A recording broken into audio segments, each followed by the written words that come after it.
Hello, thank you for the kind introduction, and thank you to the organizers for letting me talk here today. So that's a mouthful of text in the title, not the longest I see, unfortunately.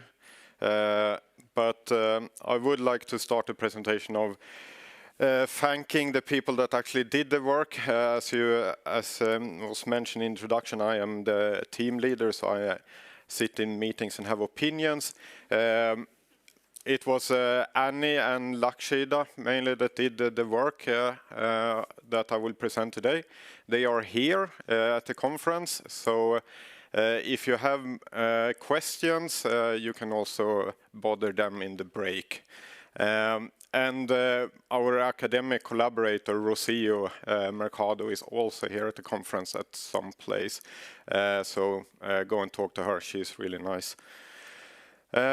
So I'm from AstraZeneca, and I went and talked to the guys in the AstraZeneca booth, and they say I was the face of AstraZeneca, so that's a big commitment to live up to.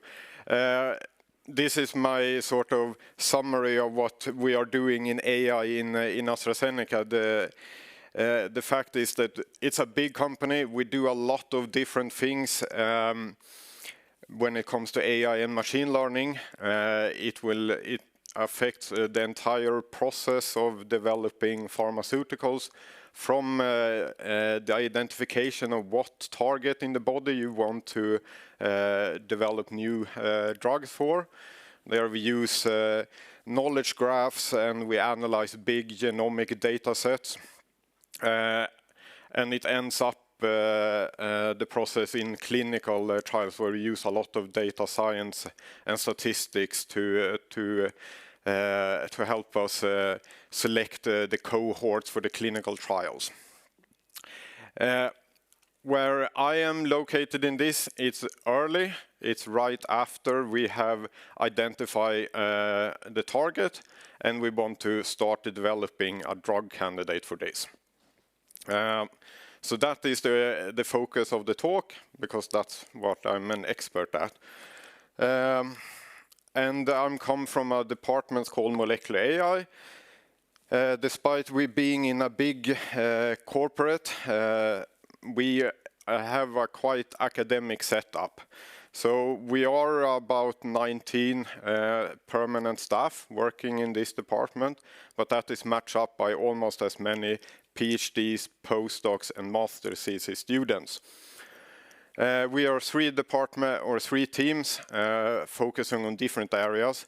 My team focuses on synthesis and how to make molecules. Because what unifies the entire process of developing a drug is that you need to make molecules. And I know a lot of the people in the audience have never thought about a molecule or what a molecule is, since they were in high school and were forced to take chemistry classes. If you struggle with what a molecule is, think about a drug, think about a pill. That's roughly a good approximation. But technically it is a wave function or a collection of wave functions. Atoms play a role, bonds, but think of it as a drug, and you will be all right.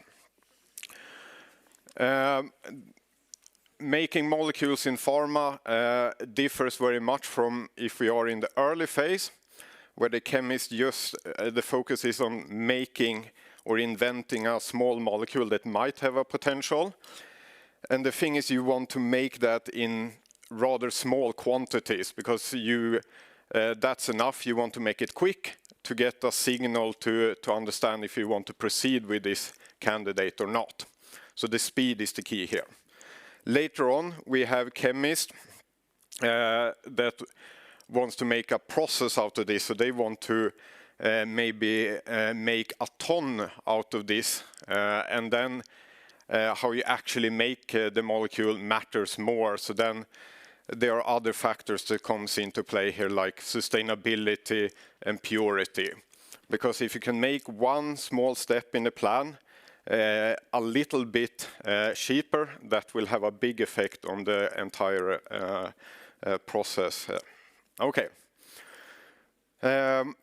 So I work with computers, understandably, perhaps. So we have a range of different tools that assist the chemist in the lab. And we started our work in the department 5-6 years ago, looking at what we call retrosynthesis analysis. Okay, so here we have a drug candidate. It could have been generated by an AI, or it could have been designed by a chemist. Nevertheless, you want to know how to make this.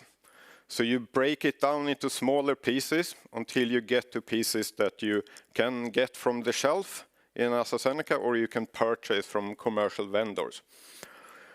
An analog of this is if you have a Lego castle, you got it from your brother and you want to break it apart because you want to make another Lego model.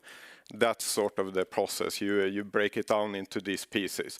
You can do it in a good way, which makes the Lego pieces reusable, or you can use a chainsaw and you will not be able to use it anymore. So that's sort of retrosynthesis. But we also work with what we call forward prediction. That's the other direction. We have 2 or more molecules that we want to see what happens if we put these in a flask in the lab. So we want to be able to predict what molecule do they make. Imagine again, you have 2 pieces of Lego, you can put them together in different ways. Some of them make something interesting that you can continue with, and some will just fall apart. So that's sort of the prediction challenge. Then you might want to predict other things that you want to put in your flask in the lab to make this happen, perhaps make it happen faster, or increasing the amount you get of your final product. And finally, what we also do a little bit is to look at efficient database searches. The chemists are often very skeptical about predictions that comes from AI, so they want to know what is the closest experiments that someone has done in the past to the one that was suggested by AI. And then we develop some clever search algorithms for that. Okay, the talk today will focus on retrosynthesis, so the task of breaking down a molecule into smaller other pieces. Okay. And for this, we developed a platform, an open source tool called AISynFinder. You can find it on GitHub. We also open source or put some public models that you can use with this. It's what we call a template-based retrosynthesis model because it's based on extracting knowledge from historical data that from what chemistry have been done in the past. So you take this chemistry, you extract general rules from this, which we call templates. Then you train a simple, quote-unquote, simple neural network, a multi-class classifier that, given a molecule, tells you which of these rules should you apply to this molecule to break it down. And then we couple that with a clever search algorithm called Monte Carlo tree search to do it in multiple steps.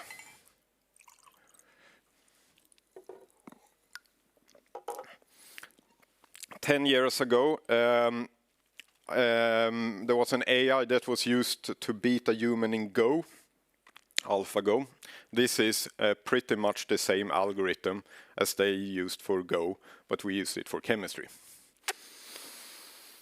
The alternative to this, and what I will spend most of my talk on, is the alternative, what we call template-free or generative models.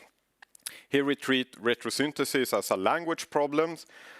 you enter your product in your search field in Google Translate, and you get out reactants on the other side.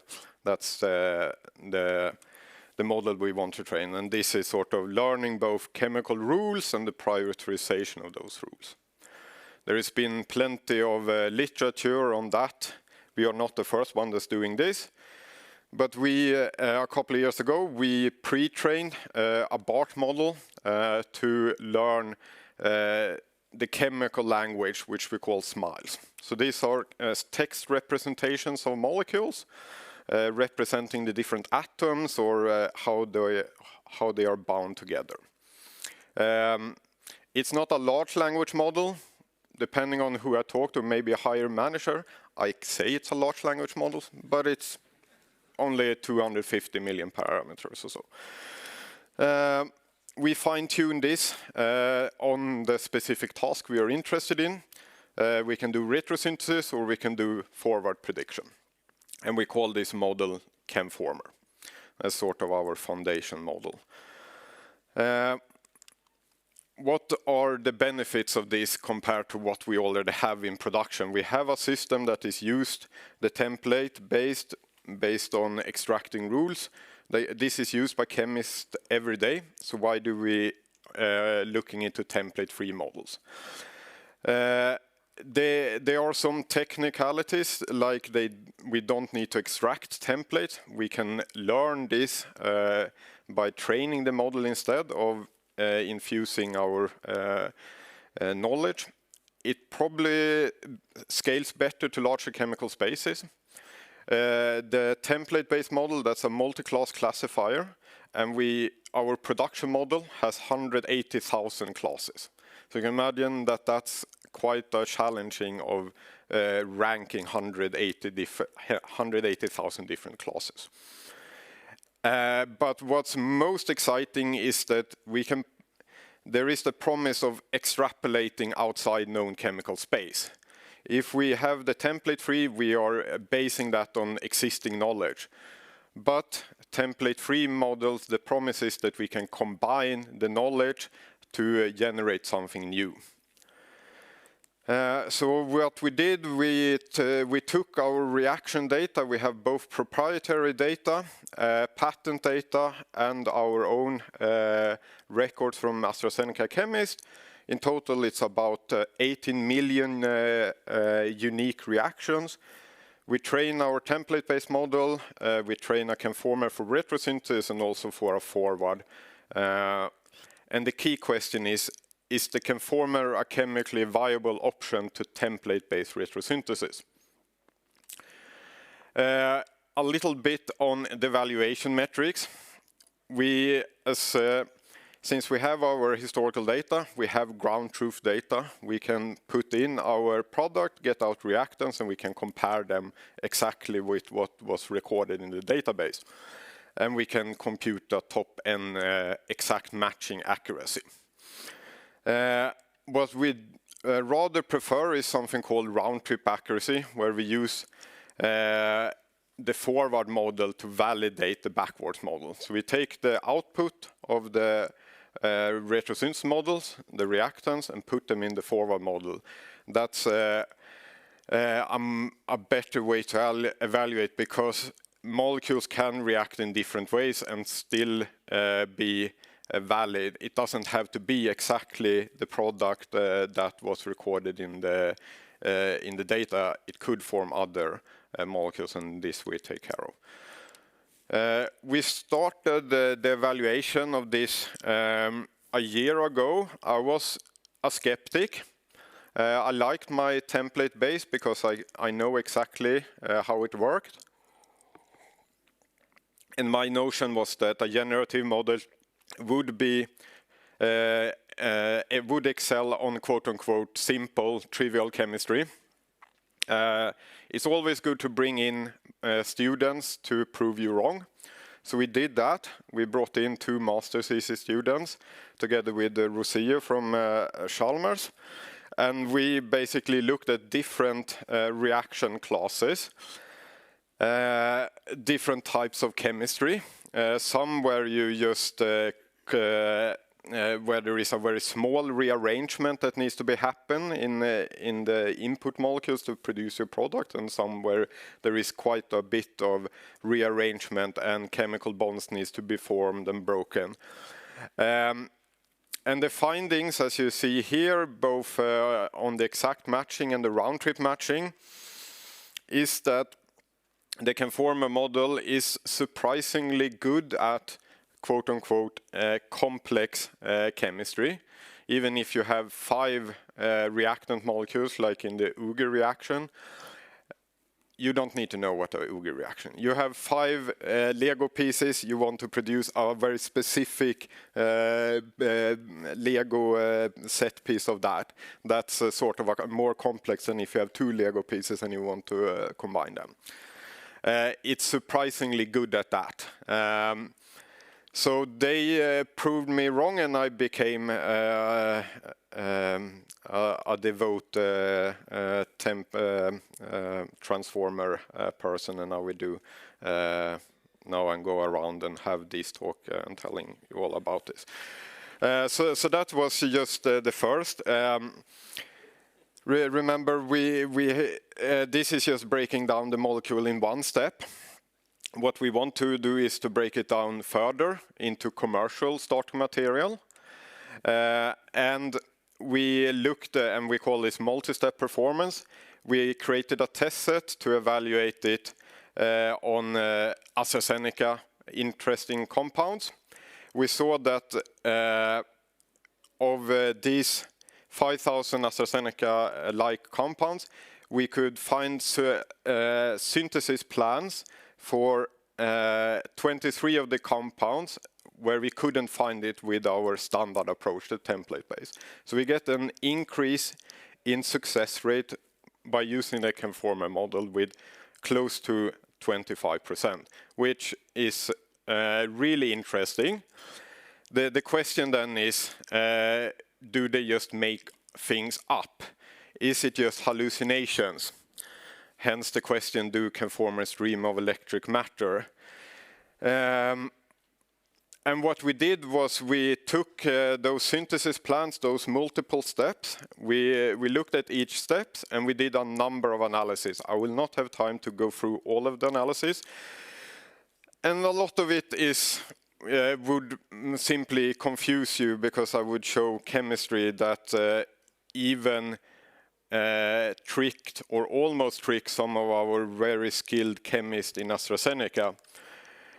What we could conclude is that the Chemformer doesn't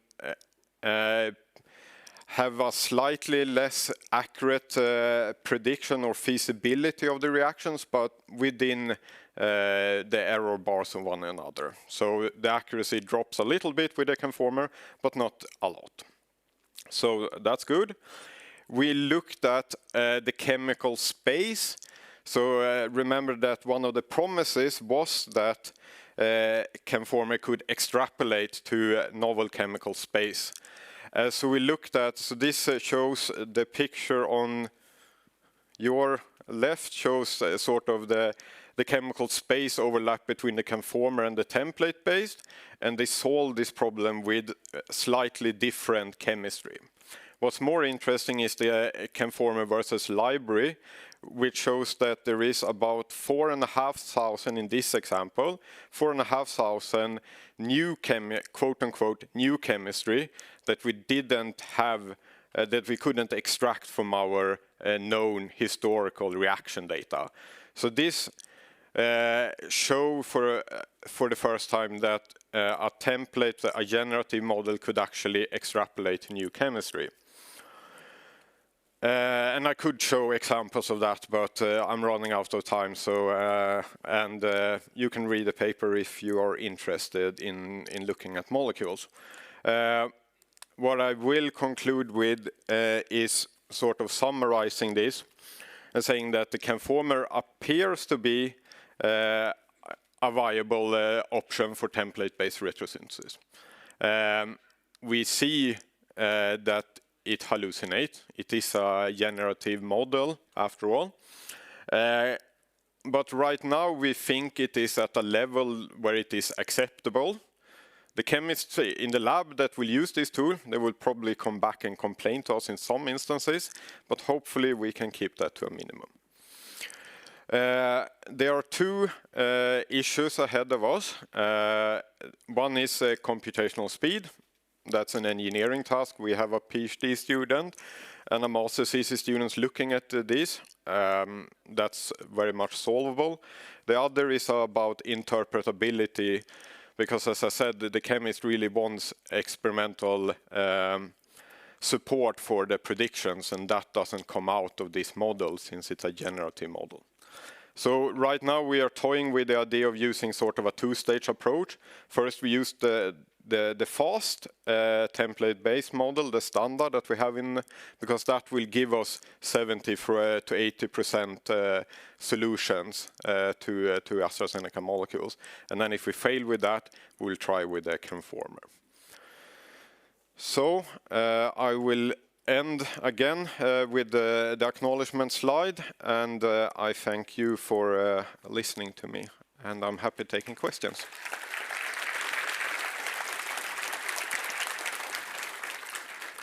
Samuel, thank you so much for that presentation. I'm going to kick off the Q&A with a fast question from me. So talking about the molecular AI team at AstraZeneca, right? So you said that's been around for 6 or 7 years now. And has the scope changed from the start versus now, or are you pretty much trying to do the same things now? I think the scope is pretty much the same. We design molecules and tell how to make the molecules. What has changed is our product has grown more mature. They are used in most of the drug discovery projects now. So yeah. And how revolutionary would you say this has been for AstraZeneca? I think it has. It has been very helpful. We haven't yet got a molecule into clinical trials that has been proposed by AI. There's been some examples of that from other startups. But it's a big company, a lot of cultural changes as well that needs to happen to accept these new technologies. Makes sense. Yeah. Do we have any other questions in this room? Let's take the question right here in the front. Thank you very much. I have actually 2 quick questions. So the first one is like, how do you assess the risk that unexpected and maybe like harmful chemical reactions comes out from this? And the second one is like, have you tried a graph-based approach, and was that worse than the text-based one? Thank you. Okay, on the first one, so we can apply filters, sort of flagging if there is any particular chemistry that we don't want, but then it's still not at the stage where we will apply this directly in the lab, the predictions. This is more used as an ideation platform for the chemists. They will use and assess the plans. The second question about the graph. I must admit we are a very transformer-based department. There's been some benchmarks of using a graph encoding for let's feed into a transformer decoder.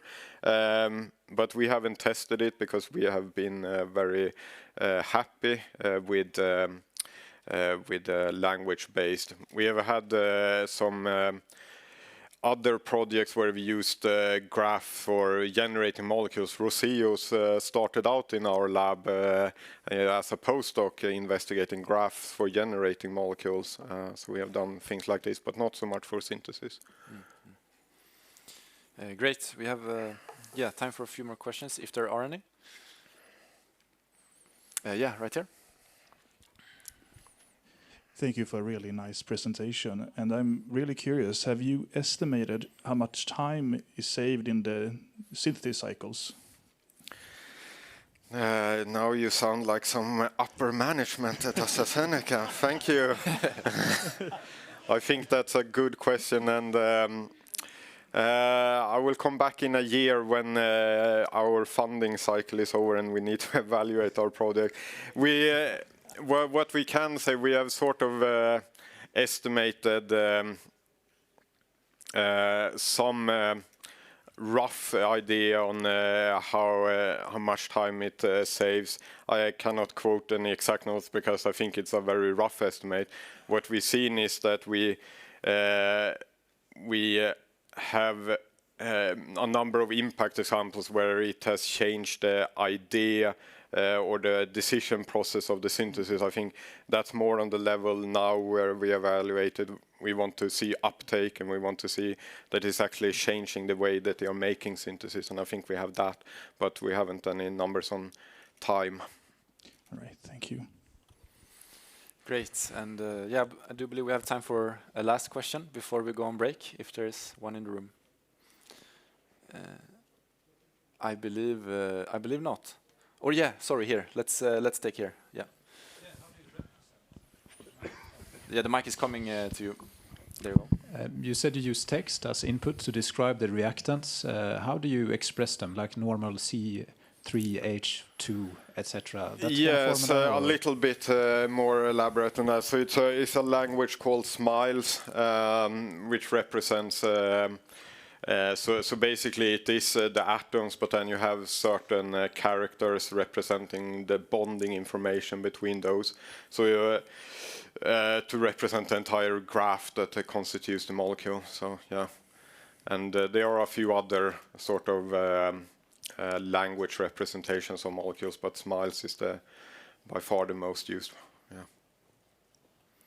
Great. Samuel, Genheden, thank you so much. It's been a privilege to have you on stage. Thank you. Thank you.